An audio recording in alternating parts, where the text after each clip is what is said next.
سامع الناظرین، السلام علیکم ورحمۃ اللہ وبرکاتہ۔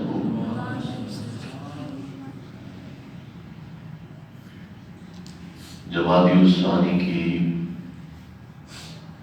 پہلی جمعرات سلطان العارفین، سلطان الفقراء، فنافی نزاد یابو حضرت سخی سلطان بابو قدس سرہ العزیز قول سے مبارک ہوتا ہے۔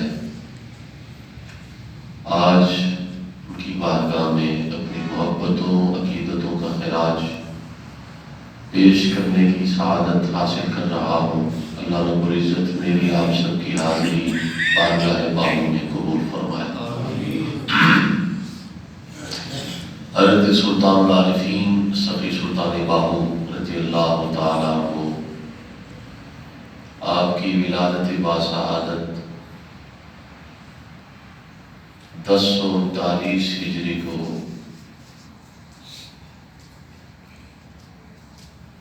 ضلع جنگ کے قصبہ شورکوٹ میں ہوئی۔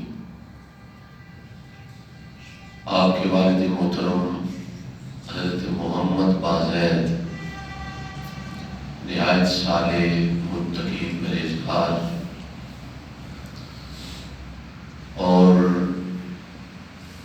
مفکر اور فقیہ شخصیت ہے،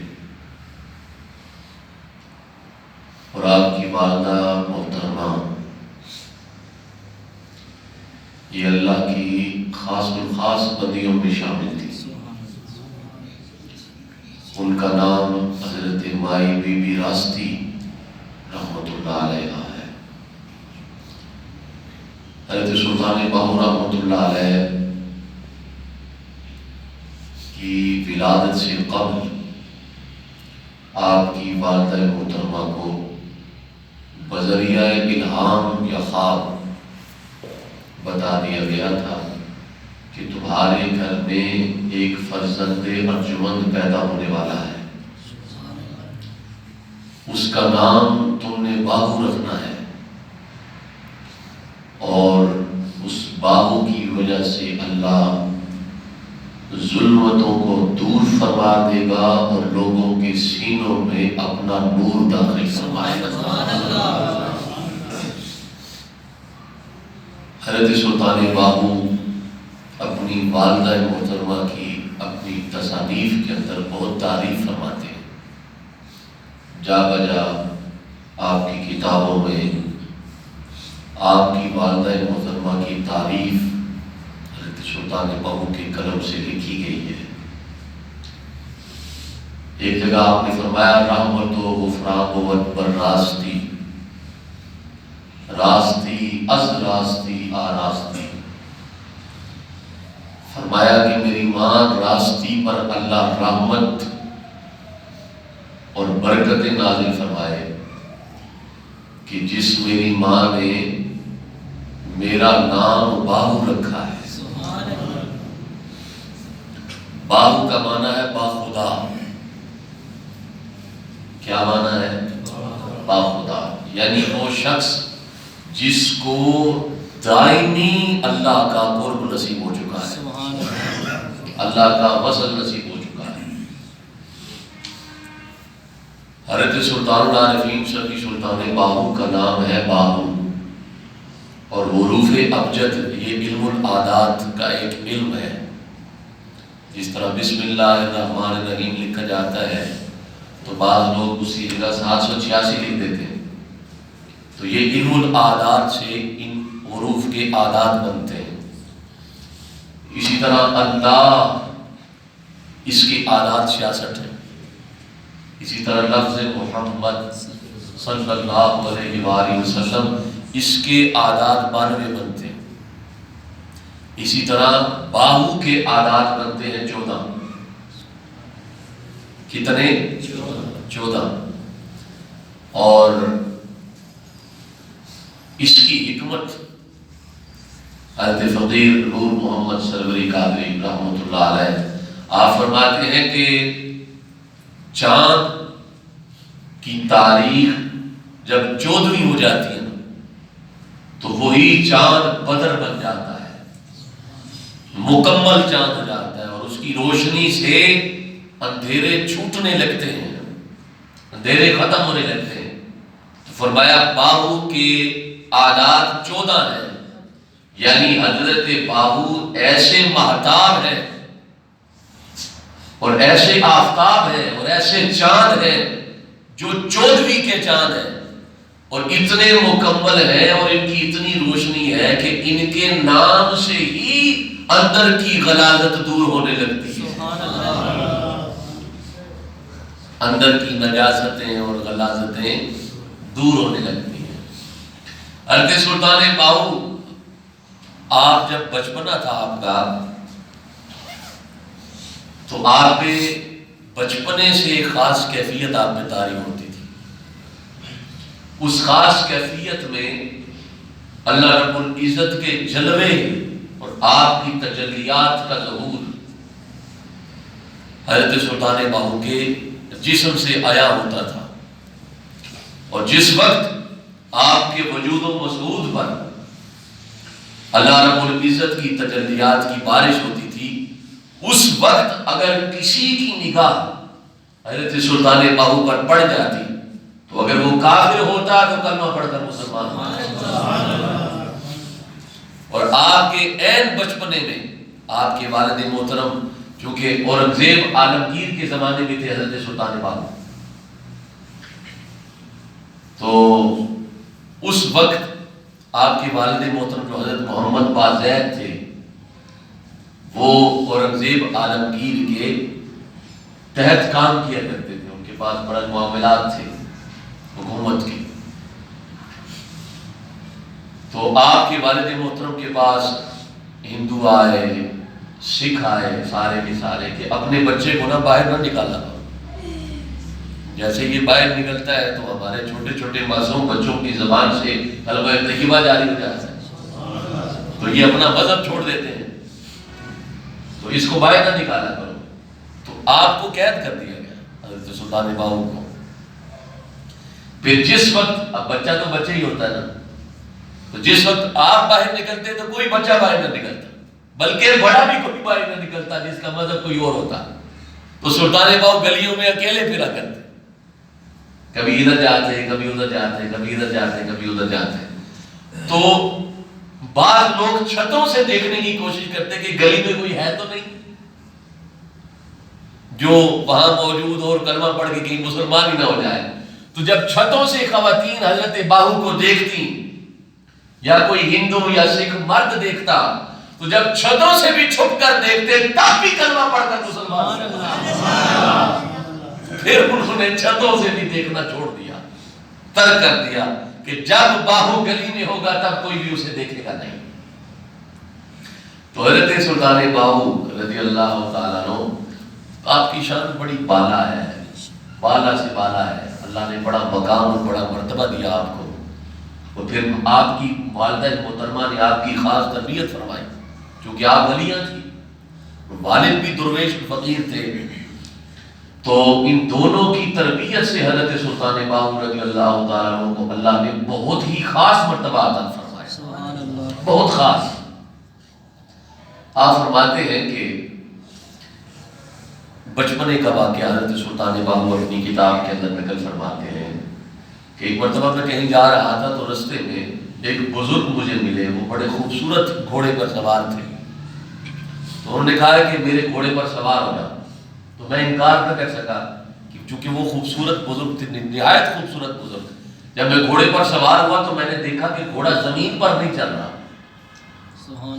گھوڑا ہوا میں چل رہا ہے، زمین پر اس کے پاؤں نہیں ہے۔ میں حیران ہو گیا کہ یہ گھوڑا ہے، اس نے تو زمین پہ چلنا ہے، تو یہ ہوا میں چل رہا ہے، تو یہ بزرگ کون ہے؟ تو میں نے ان سے سوال پوچھا کہ آپ کون ہیں کہ گھوڑا زمین پہ پاؤں نہیں رکھ رہا، ہوا میں اڑ رہا ہے، آپ کون شخصیت ہے اور مجھے کہاں لے کر جا رہے ہیں؟ فرمایا میں حسنین کا بابا علی المرتضیٰ ہوں، مشکل کشا حضور حیدر کرار۔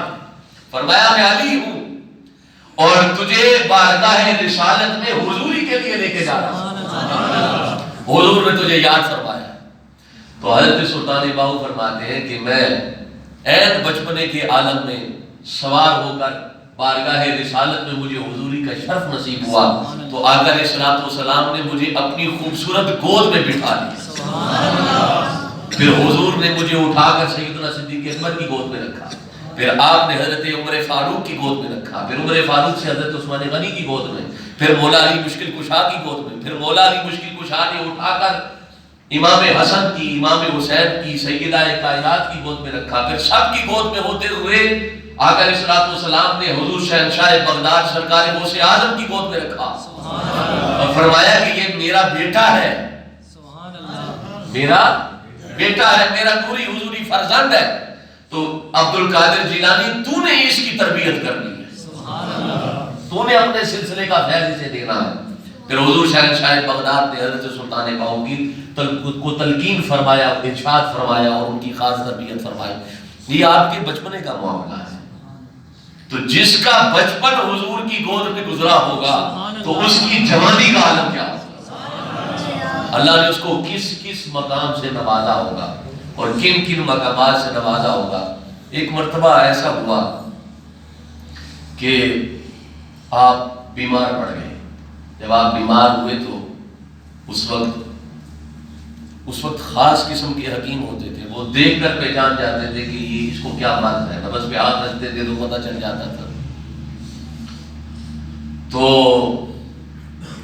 وہ تھا ہندو. اس نے کہا کہ میں نے اس کو نہیں دیکھنا، تو دیکھ لوں گا تو کلمہ پڑھ جاؤں گا، مذہب چھوڑنا پڑے گا. تو اب بڑے گھر والے پریشان ہوئے کہ کیا کیا جائے. اس نے کہا ایسے کرو کہ اسے تو میں نے نہیں دیکھنا، اس کی اتری ہوئی قمیص لے آؤ، اس سے بتا دوں گا کہ اس کو کیا مرض ہے، دوائی دے دوں گا، انشاءاللہ ٹھیک ہو جائے گا. جو بھی معاملہ تھا اس کا. جیسی حضرت سلطان باہو نے اپنی قمیص اتاری نہ مسکرائے، فرمایا جاؤ اس کو قمیص چاہ کے دے دو. یعقوب علیہ السلام کی قمیص ہی سونگی تھی نا، حضرت یوسف علیہ السلام کی قمیص سونگی تھی یعقوب علیہ السلام نے. تو کیا معاملہ ہو گیا تھا. فرمایا وہی خیرات مجھے محمد مصطفیٰ نے عطا فرما دی. تو ہماری قمیص میں بھی وہ رنگ ہوگا، چونکہ جو اللہ کا ولی ہوتا ہے نا اس کے جسم کا روم روم، مسام مسام، ایک ایک بال اس کی یاد میں لگا رہتا ہے. اور یہ جو ہاتھ چومنے کا تصور ہے نا یہ بھی اسی لیے ہے. بعض لوگ یہ پوچھتے ہیں نا کہ آپ ہاتھ کیوں چومتے ہیں. تو ہاتھ چومنے کی وجہ یہ ہوتی ہے کہ لوگ اسے ولی تصور کرتے ہیں، درویش فقیر تصور کرتے ہیں، اور جس کا دل اللہ کی یاد میں لگا ہوتا ہے، ہم وقت اللہ کے ذکر میں ہے، ہم وقت اس کی یاد میں ہے، تو دل دھڑکتا ہے تو خون لے لیتا ہے، دوسری دفعہ دھڑکتا ہے تو خون چھوڑتا ہے. تو خون لیتا ہے اور جب خون چھوڑتا ہے تو سارے جسم میں خون جاتا ہے. جب دل دھڑکے تو اللہ کرے تو خون میں اللہ کے نام کا نور آ جاتا ہے. جب دوسری دفعہ دھڑکتا ہے تو ہو کرتا ہے تو اللہ کے نام کا نور اور اس میں ہو کا نور اس خون میں موجود ہوتا ہے. تو جہاں جہاں خون جاتا ہے، جس جس رگ سے، جس جس مسام سے، جس جس بال تک وہ خون پہنچتا ہے، وہ ایک ایک بال، ایک ایک مسام، جسم کا ایک ایک رواں رواں اللہ کی صدا سے بلند ہو جاتا ہے. تو فرمایا لے جاؤ قمیص، لے جاؤ، مجھے نہیں دیکھنا. تو کیا ہوا قمیص میں جیسے ہی قمیص اس کے حکمت خانے میں داخل ہوئی، دوا خانے میں، اس کی عجیب سی کیفیت ہو گئی. اس نے کہا پتہ نہیں ویسی ہوگی، طبیعت خراب ہو جائے گی، ہو گئی ہوگی، کوئی ایسا معاملہ ہوگا. بارہ جیسے ہی اس نے خوشبو سونگی حضرت سلطان باہو کی قمیص سے، دوائی دینا تو بھول گیا، اس کی زبان سے نکلا لا الہ الا اللہ محمد رسول اللہ. کلمہ پڑھ کے مسلمان ہو گیا. پھر جا کے اس نے خود دیکھا حضرت باہو کو. فرمایا تو میری بیماری ٹھیک کرے گا کہ نہیں؟ ہم نے تیرے اندر کی بیماری کو ٹھیک کر دیا. تو اللہ اکبر، کیا بالا شان ہے حضرت سلطان باہو کی. آپ بڑی خاص شخصیت تھیں اور آپ نے نا ساری زندگی اپنے آپ کو چھپا کے رکھا، اور ایسا چھپایا کہ کسی کو خبر بھی نہیں ہونے دی کہ مجھے اللہ نے سلطان العارفین بنایا ہے، میں سلطان الفقراء اتنا بڑا درویش ہوں. آپ کے پاس اگر کسی کو خبر ہو بھی جاتی نا کہ یہ اللہ کا ولی ہے، درویش ہے، فقیر ہے، تو آپ کے پاس آتا اور آپ کو آگے کہتا ہے کہ میں اللہ سے ملنا چاہتا ہوں، حضور کی زیارت کرنا چاہتا ہوں. تو آپ اسے کہتے ہیں فلاں مزار میں چلے جاؤ. جب وہ فلاں مزار پہ پہنچتا تو وہیں بیٹھ کر اس پہ توجہ کرتے، اس کو حضور کی کچہری نصیب ہو جاتی۔ وہ یہی سمجھتا رہتا کہ مزار والے نے مجھے پہنچایا ہے، لیکن اصل پہنچایا حضرت باہو نے ہوا تھا۔ آپ پہنچاتے تھے، درمیان سے نکل جاتے تاکہ لوگ میری تعریف اور میری توصیف نہ کریں۔ آپ تو ایجنٹ بیٹھے ہوتے ہیں نا سامنے، 10 12 ایجنٹ ہوتے ہیں، ہمارے پیر صاحب کی یہ کرامت ہے، ہمارے پیر صاحب کی یہ کرامت ہے، ہمارے پیر صاحب کی یہ کرامت ہے، یہ کرامت، یہ کرامت۔ لیکن جو ولی ہوئے وہ اپنے آپ کو چھپا کے رکھتے تھے۔ ڈھول خالی ہوتا ہے نا اندر سے تو اس کی آواز کتنی دور تک جاتی ہے، تو کچھ پھٹے ہوئے بالکل ڈھول کی طرح ہوتے ہیں کہ ہوتا کچھ بھی نہیں لیکن ان کی آواز دور تک جاتی ہے۔ اور کچھ ایسے بھی ہوتے ہیں ہمارے درمیان بیٹھے ہوتے ہیں، ہمارے ساتھ اٹھتے ہیں، بیٹھتے ہیں، چلتے ہیں، پھرتے ہیں، معاملات کرتے ہیں، ہمیں پھر بھی خبر نہیں ہوتی یہ اللہ کا ولی ہے، درویش اور فقیر ہے۔ تو آپ چھپا کے اپنے آپ کو بہت زیادہ چھپا کے رکھتے ہیں۔ بہت کم ایسا ہوا کہ لوگوں کو خبر ہوئی کہ آپ درویش ہیں اور فقیر ہیں۔ جہاں چاہتے آپ اپنا اظہار فرما دیتے کہ میں اللہ کا برگزیدہ بندہ ہوں۔ آپ ایک جگہ آپ سیر و سفر میں رہا کرتے تھے اکثر، یہ آپ کلر کہار جائیں نا تو کلر کہار کی پہاڑیوں میں حضرت سلطان باہو کی چلہ گاہ ہے، میں جاتا رہتا ہوں، وہاں حاضری ہوئی ہے کافی بار۔ تو وہاں آپ نے پورا 1 مہینہ عبادت فرمائی۔ رمضان شریف کا چاند نظر آیا تو آپ اس غار میں تشریف لے گئے، ابھی بھی وہ موجود ہے غار، لیکن اب تو دروازہ لگ گیا۔ تو جب آپ وہاں اندر تشریف لے گئے تو آپ کے ساتھ آپ کے خادم تھے سلطان نورنگ۔ انہوں نے کہا حضرت اب تو آبادی ہے وہاں پر، تو گہما گہمی ہے، اس وقت آبادی نہیں ہوتی تھی، جنگل ہوتا تھا، پورے کا پورا جنگل۔ تو اس نے کہا کہ مرشد یہاں ہمیں کھلائے پلائے گا کون، غذا کہاں سے آئے گی، کیا معاملہ ہوگا؟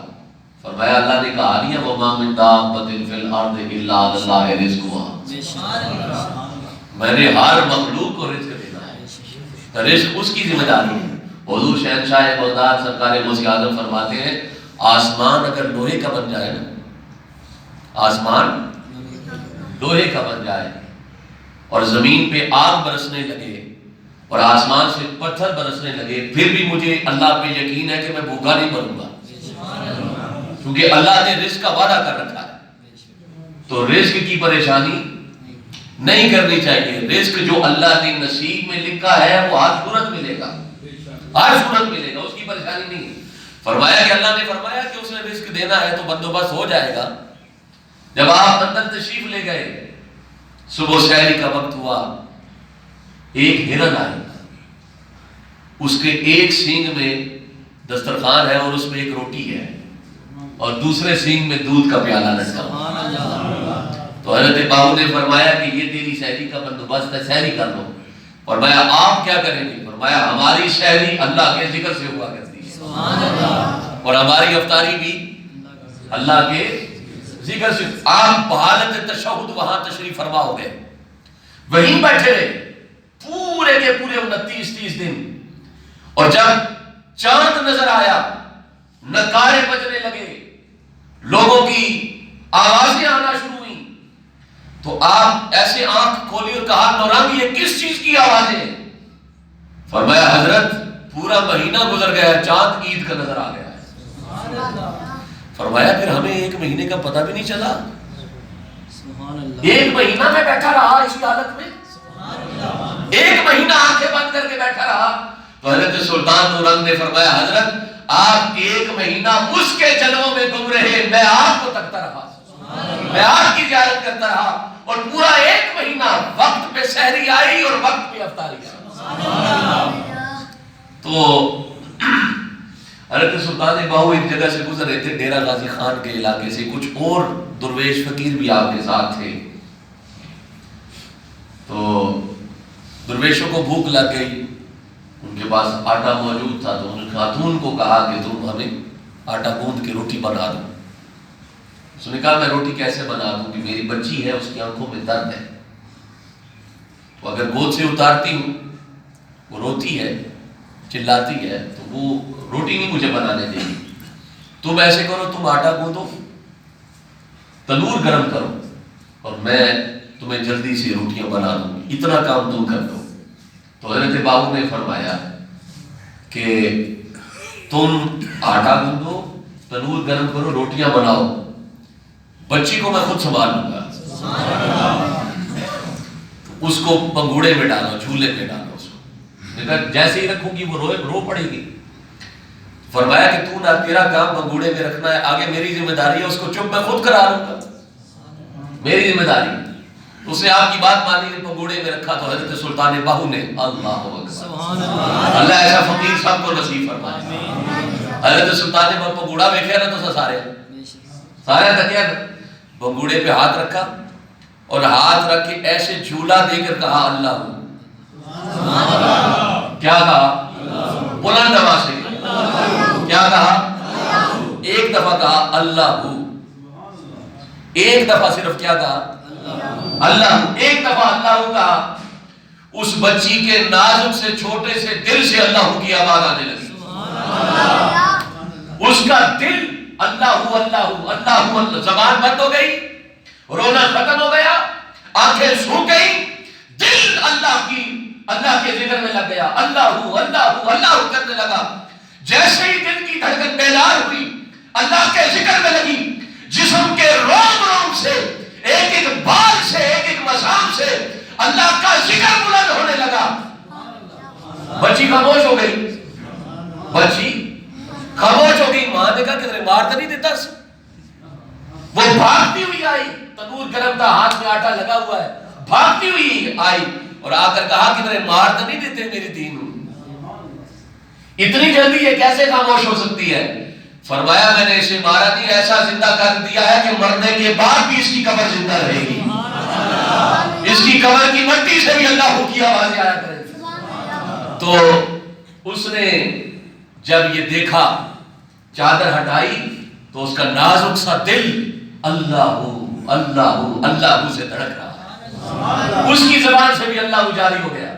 جب اس کی زبان سے اللہ جاری ہو گیا تو سلطان بہو نہیں فرمایا نا زبانی کلمہ ہر کوئی پڑھتا تے دل نہ پڑھتا کوئی، زبان سے تو ہر کوئی پڑھتا ہے نا۔ تو مقصد یہ ہے کہ زبان سے اللہ کی ہر مخلوق پڑھتی ہے، گدھا بھی ذکر کرتا ہے، کتا بھی ذکر کرتا ہے، ہر چیز ہر مخلوق ذکر کرتی ہے اللہ کا۔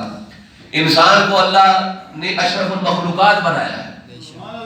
انسان کی تعریف یہ ہے کہ اس کی زبان بند ہو، دل اس کی یاد میں لگا ہوا، دل اللہ کی یاد میں لگے، دل اللہ کی یاد میں لگا ہو۔ تو حضرت سلطان بہو کو جب اس نے دیکھا تو اس نے بھی درخواست کی، سونے ساڑھے نال بھی کر دیو جڑے تین نال کیتا ہے۔ آپ نے توجہ فرمائی تو اس کا دل بھی اللہ کی یاد میں لگ گیا۔ تو کہا اس کا کیا بنے گا؟ یہ جو میری بچی ہے، اس کا نام تھا بھائی غلام فاطمہ، غلام فاطمہ اس کا نام تھا اس بچی کا۔ بعد میں درویشن بہت بڑی فقیرن ہوئی، بہت بڑی مجوبن ہوئی، اللہ کی ولی ہوئی۔ تو فرمایا کہ اساں اس کو ایجا جھوٹا دے دیتے ہیں، اس کو ساری زندگی جھوٹے آنے رہ گئے۔ ہم نے اس کو اللہ کا جھولا دیا ہے، ساری زندگی اس کو اللہ کے ذکر کی خیرات نصیب ہوتی رہے گی۔ آپ ایسے چلتے پھرتے لوگوں کو خیرات تقسیم کرتے، ذکر الہی کی، باطن کی خیرات تقسیم کرتے۔ آپ ایک دفعہ نا دلی تشریف لے گئے، آپ دلی جب تشریف لے گئے تو وہاں کی جامعہ مسجد میں آپ چلے گئے، تو اس وقت وہاں بادشاہ نے بھی آنا تھا، اورنگزیب نے۔ تو وہاں پہ پہنچا تو حضرت سلطان باہو اکثر کالے رنگ کی نا چادر اوڑھ کے رکھتے تھے، اپنے چہرے کو چھپا کے رکھتے تھے۔ آپ نے ایک جگہ فرمایا بھی ہے کہ ادو فقر ملیا سی خاصا، جدو ہاتھ پھڑیا سی کاسا۔ تو آپ اکثر جو ہے نا کاسا پکڑ کے پھرتے تھے، لوگ سمجھتے تھے یہ مانگنے والا ہے، لیکن آپ چلتے پھرتے اگر کوئی طالب خدا ہوتا، اللہ کا طالب ہوتا، تو اسی وقت اس کو منزل تک پہنچا دیتے، بغیر چلے، بغیر کسی وظیفے کے، بغیر ریاضت اور بغیر عبادت کے، آپ اس کو منزل تک پہنچا دیتے۔ آپ دلی کی جامع مسجد میں بیٹھے تھے اور امام صاحب خطبہ ارشاد فرما رہے تھے، تو اسی لمحے حضرت سلطان باہو موج میں آ گئے، تو آپ نے اپنے باطن کا باطنی لفافہ کھول دیا. تو جیسے ہی آپ کا باطنی لفافہ نوری لفافہ کھلا نا، آپ کی نوری نظر مجمع میں پڑی تو چیخو پھکار کی آوازیں آنے لگی، لوگ رونے لگے، کوئی گریبان پھاڑنے لگا، کسی کا دل اللہ کرنے لگا. تو امام صاحب نے دل میں سوچا اتنی ڈاڑھی تے میں گل کی نہیں جتنا لوگ رو پہ، اتنی ڈاڑھی تے میں گل کی نہیں جتنا لوگ رو پہ. لے کے معاملہ ہو گیا. تو بادشاہ وقت نے اس وقت اپنے روحانی مشیر سے پوچھا، مذہبی مشیر سے پوچھا کیا معاملہ ہے؟ کہا لگتا ہے کہ اس مجمع میں کوئی اللہ کا ولی ہے جس نے اپنی باطنی نگاہ سب پہ فرما دی ہے. اتنے میں ایک شخص آیا اور اس نے آگے بادشاہ وقت کو کہا حضرت یہ جو معاملہ ابھی مسجد میں ہوا ہے نا، آج صبح کے وقت یہی معاملہ بازار میں ہوا تھا، لیکن اس وقت ہوا جب وہاں پہ ایک شخص آیا جس نے کالی رنگ کی چادر اوڑھ رکھی ہے. وہ بازار میں سارے کھیل کود رہے تھے، اس بزرگ نے آ کے ایک ہی توجہ کی، وہ سب کو کھیل بھول گیا، کود بھول گیا، تجارت بھول گئی، خریداری بھول گئی، دکان کے معاملات بھول گئے، سب کچھ بھول گیا. سب کی زبانوں پر اور سب کے دلوں پر لا الہ الا اللہ کی صدا بلند ہونے لگی. اور انگریز نے کہا ڈھونڈو یار اس فقیر اور درویش، آپ جس کے گھر رہ رہے تھے اس کو پیغام پہنچایا کہ اس کو جا کے کہو میں نے تجھ سے ملنا نہیں، مجھے نہ تلاش کرنا، ہاں جب وقت آیا تو میں خود تجھ سے آ کے مل لوں گا. پھر وہ اکیلے اور تنہائی میں اورنگزیب عالمگیر آیا بادشاہ وقت، اور اس نے آگے ہاتھ جوڑ کر کہا مجھے اپنی مریدی میں شامل فرما لے. اس وقت حضرت سلطان باہو نے اس کو مرید کیا اور اورنگ شاہی ایک کتاب اور خلاصہ لکھ کر اس کو دیا اور اس کے نام کیا کہ یہی تیرے لیے ہے، آئندہ کے بعد مجھ سے کبھی ملاقات نہ کرنا، لیکن باطن میں ہم تیری تربیت فرماتے رہے. آپ ایک جگہ سے گزر رہے تھے تو ایک شخص نے آ کر کہا کہ حضرت اکثیر نظر کیا ہوتا ہے؟ اکثیر نظر سادہ کی زبان میں آپ کو کہوں کہ نظر کا کیا کمال ہے، ایک ولی کی نظر کا کمال کیا ہے، اکثیر نظر کسے کہتے ہیں؟ تو پاس ایک شخص کھڑا ہوا تھا تو وہ لکڑیوں کا گٹھڑا باندھ رہا تھا، وہ گٹھڑی اس نے باندھی اور سر پہ اٹھانے ہی والا تھا تو حضرت سلطان باہو نے اس کی طرف دیکھا، وہ وہی ایسے ہو گیا، بالکل ایسے ہو گیا. تو فرمایا کہ ابھی ہم جا رہے ہیں کہیں سفر پر، جب میں واپس آؤں تو اسی سے پوچھ لینا اکثیر نظر کسے کہتے ہیں. کافی عرصے کے بعد جب آپ واپس آئے تو وہی درویش اور فقیر اور طالبان الہی آپ کے ساتھ تھے، تو وہ ایسے گٹھڑا اٹھا کے بیٹھا، ایسے ایسے دیکھ رہا ہے، بس آنکھیں ایسے پھٹی کی پھٹی ہے اور اس نے لکڑی اٹھائی ہوئی ہے اور ایسے آسمان کی طرف آنکھیں پھاڑ پھاڑ کے دیکھ رہا ہے. تو آپ نے فرمایا کہ آپ اس سے پوچھو نا اکثیر نظر کسے کہتے ہیں، بابے کی نگاہ کسے کہتے ہیں، اس سے پوچھو. تو انہوں نے کہا حضرت یہ ہماری کہاں سنتا ہے کہ آپ ہی اس سے کہہ دیں. تو حضرت سلطان باہو نے دوسری توجہ فرمائی تو بھاگتا ہوا آپ کے قدموں آ کے گر پڑا.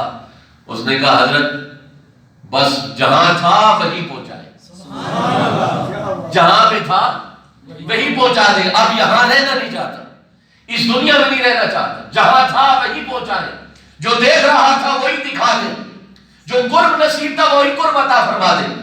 کہا وہ بھی کر دیں گے لیکن ان کو یہ تو بتا اکثیر نظر کسے کہتے ہیں. ان کو میں نے پریکٹیکل کر کے بتایا، تو بتا تیرے ساتھ بھی تھی کیا؟ کہا جب جیسے ہی آپ نے نگاہ ڈالی میں نے ایسے دیکھا تو میں اللہ کے جلووں کو دیکھنے لگا، جنت جہنم سب میرے سامنے تھے، میں نے سب کچھ دیکھا کھلی آنکھوں سے، اللہ کے جلووں میں گم ہو گیا. فرمایا اس وقت تیری حالت مجذوبوں والی تھی، تو ایک ہی جگہ گم ہو کر رہ گیا، اب تجھے میں شارق ابو الوقت بناتا ہوں، جب چاہے اللہ کے جلووں کو دیکھ لینا، جب چاہے دنیا کے کاموں میں لگ جانا، یہ تیری مرضی ہے، تیرا معاملہ ہے. اور آپ سادہ رہتے تھے نا، کسی کو خبر نہیں ہونے دیتے تھے کہ میں درویش ہوں، فقیر ہوں، سلطان الفقراء ہوں، اتنا بڑا درویش اور فقیر ہوں. تو کسی نے نا آ کے، ایک سید بادشاہ تھے، مالی طور پر بڑے کمزور تھے، انہوں نے آ کر کہا کہ میرے دنیاوی معاملات میرے ڈسٹرب ہیں، بچیوں کی شادی بھی کرنی ہے تو کیا کروں، کوئی فقیر تلاش کروں. تو کسی بزرگ کے پاس آئے اور کسی بزرگ کو آ کر کہا کہ میرے یہ معاملہ ہے. ان کا یہ معاملہ تو اتنے تھوڑے پیسوں سے حل تو ہوگا نہیں، تو تجھے تجھے میں پتہ دیتا ہوں کہ فلاں جگہ چلا جا، وہاں پہ میاں باہو ہے، تو میاں باہو کو کہنا تیرا کام کرے۔ آپ تشریف لے گئے، وہ شاہ صاحب جو تھے وہ آپ تشریف لے گئے، تو جب آپ تشریف لے گئے تو جس محلے میں حضرت باہو پیا آپ تشریف فرما تھے، تو لوگوں نے لوگوں سے پوچھا یہ میاں باہو کون ہے؟ انہوں نے کہا میاں باہو وہ تو ایویں فارغ جب بندہ ہے، اس کو اپنے آپ نہ نہیں پتا، تینوں کی کرے گا؟ تو چنگا بھلا سید بادشاہ ہے، تو ہم بڑا گیا تھے کہ تو کچھ بھی نہیں لگنا، اس وقت سادہ سادہ جا ہمیں سادہ جا بندہ ہے، تو وہ عجیب سی کیفیت میں رہتا ہے۔ وہ تو ایسا کوئی نہیں، وہ ولی تو نہیں ہے، کوئی فقیر تو نہیں ہے، کوئی درویش تو نہیں ہے، وہ تو کس کی تلاش میں آئے پھرتا ہے؟ اللہ اکبر۔ یہی معاملہ ہوا، بہرحال وہ گئے، پوچھتے پوچھتے جب گئے تو آپ نہ کسی کی مزدوری کر رہے تھے، کھیتی باڑی کر رہے تھے، مزدوری کر رہے تھے، تو دور سے دیکھا، اس نے کہا یہاں پہ مٹی جناب مٹی ہویا پیا تھے، اس میرے نال کیا کرنی ہے، اس کو لاپے کھ نہیں تھا، اگر ہوئے آتی اپنے آپ نہ جدا کر لو جاتے۔ تو جیسے ہی دیکھا تو واپس پلٹنے لگے، تو سلطان باہو نے کہا کہ شاہ صاحب آئے ہو تو کچھ آپ بھی جاؤ نا، خیر نہ لائے ہو؟ تو انہوں نے کہا ان کو کیسے پتہ چل گئی کہ میں سید بادشاہ ہوں؟ جب آپ گئے تو سلام کیا، سلام دعا کرنے کے بعد کہا خیر سے آئے شاہ صاحب، کیا معاملہ ہے؟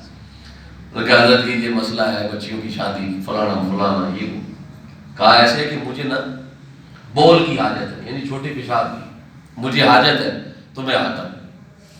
آپ نے پیشاب کیا اور مٹی کے ڈھیلوں سے استنجا کیا، اور ایک ڈھیلا ہاتھ میں اٹھا کر لے آئے، وہ جس سے آپ نے استنجا کیا تھا، ایک ڈھیلا اٹھا کر لے آئے، تو کہا کہ ان کے دل میں یہ خیال آیا پھر سے کہ ہے تو درویش ہے، لیکن یہ کیا کر سکیں گے، ان کے پاس ہی کچھ نہیں، ان کے پاس ہی کچھ نہیں۔ تو حضرت سلطان باہو نے مٹی کا ڈھیلا ایسے زور سے پھینکا زمین پر اور کہا نظر جنا دی کیمیا ہوئے سونا کر دے وٹ، اللہ ذات کرے دی آئی کیا سید کیا جٹ۔ تو مجھے جٹ سمجھتا ہے کہ فارغ سا جٹ بندہ، سادہ سا بندہ سمجھتا ہے، تو جہاں جہاں آپ نے وہ ڈھیلا پھینکا تھا، جدھر جدھر سے وہ ڈھیلا گیا وہ مٹی ساری کی ساری سونے میں تبدیل ہو گئی، ساری کی ساری سونے میں تبدیل ہو گئی۔ تو کہا شاہ صاحب جلدی جلدی جاؤ تے اپنا اپنا کام کرو، اے نہ ہوئے نہ تو لوگ چھوڑن تے نہ لوگ مینوں چھوڑن۔ آپ وہ سونا لے کر چل پڑے۔ یہ اللہ کے وہ ولی اور درویش ہیں جنہوں نے اپنی ساری زندگی حضور کی اتباع میں گزاری ہوتی ہے، حضور کی اطاعت میں گزاری ہوتی ہے، اور اپنے باطن کو اللہ کے ذکر میں لگایا ہوتا ہے، حضور کی ہر سنت کو ادا کیا ہوتا ہے، ہر سنت کو ادا کیا ہوتا ہے۔ اب میں بالکل اینڈ کرنے لگا۔